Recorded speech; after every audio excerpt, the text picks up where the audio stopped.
નમસ્તે દર્શક મિત્રો, હું શ્રુતિ મોજીદ્રા સ્પીડ ન્યૂઝ 17 માં તમારું સ્વાગત કરું છું. તો જોઈએ આજના મુખ્ય સમાચાર. સુરતમાં શહીદ પરિવાર સન્માન સમારોહ કાર્યક્રમ યોજાયો. સુરતમાં રાજનાથ સિંહના હસ્તે 131 શહીદ પરિવારનો સન્માન સમારોહ યોજાયો હતો. મોટી સંખ્યામાં લોકો તિરંગા સાથે જોડાતા ભક્તિમય વાતાવરણ જોવા મળ્યું હતું. આ કાર્યક્રમમાં લાગણીસભર દ્રશ્યો જોવા મળ્યા હતા.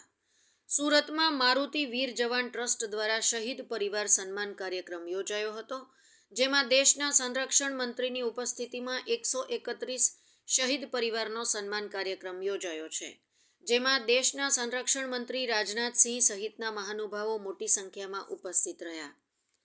સુરતના સરથાણા વિસ્તારમાં આવેલ હરિકૃષ્ણ ડાયમંડના વિશાળ કેમ્પસમાં આવકારવા માટે મોટી સંખ્યામાં લોકો ઉમટી પડ્યા છે.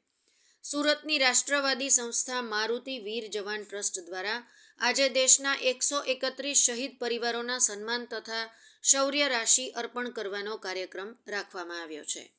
રાષ્ટ્રની સીમાઓની રક્ષા કરતા સૈન્યના જવાનો જ્યારે શહીદ થાય છે, ત્યારે તેમનો પરિવાર નોંધારો બની જાય છે. આપણા સૈનિકો સરહદ ઉપર અડીખમ ઊભા છે. આવા સૈનિકોના પરિવારને સહાયરૂપ થવું એ દેશના પ્રત્યેક નાગરિકનું કર્તવ્ય છે. આવી જ કર્તવ્ય પરાયણતાના ભાગરૂપે ગત વર્ષે 2017થી મારુતિ વીર જવાન ટ્રસ્ટ સુરતનો પ્રારંભ થયો અને પ્રથમ વર્ષે જ વિશ્વ પ્રસિદ્ધ રામાયણ કથાકાર સંત મોરારી બાપુની રામકથાથી રાષ્ટ્રકથા પારાયણનું આયોજન કરીને શહીદ પરિવારોની સહાયતા અર્થે રાશિ એકત્રિત કરવામાં આવી. ત્યારબાદ તેમાંથી પ્રત્યેક વર્ષ દરમિયાન શહીદ થનાર સૈનિકોના પરિવારનું સન્માન કરીને તેમને સહાયતા અર્થે શૌર્ય રાશિ અર્પણ કરવામાં આવે છે. કાર્યક્રમના પ્રારંભે વિશ્વ પ્રસિદ્ધ કલાકાર ભાવિન શાસ્ત્રી દ્વારા દેશભક્તિ ગીતોનો કાર્યક્રમ રજૂ કરવામાં આવ્યો હતો. ત્યારબાદ ઉપસ્થિત શહીદ પરિવારના સભ્યો તેમના માટે મંચ ઉપર પધાર્યા હતા. આ દરમિયાન આ પરિવારનું ભવ્ય સન્માન અભિવાદન કરવામાં આવ્યું હતું. ત્યારબાદ તેઓને શૌર્ય રાશિના ચેક અર્પણ કરવામાં આવશે.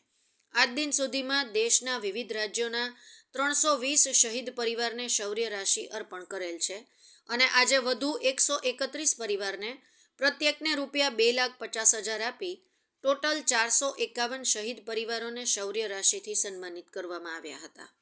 આ પ્રસંગે રાજનાથ સિંહે અયોધ્યા રામ મંદિર દર્શન કરવા માટે આમંત્રણ પાઠવ્યું હતું.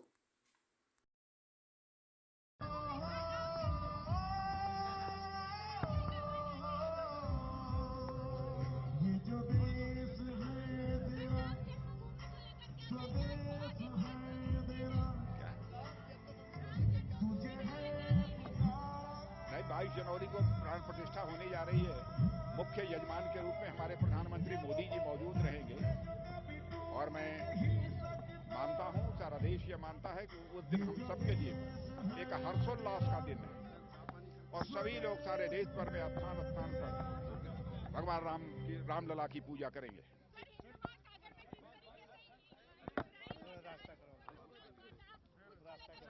मैं ऑलरेडी स्टेटमेंट दे चुका हूं इस पर.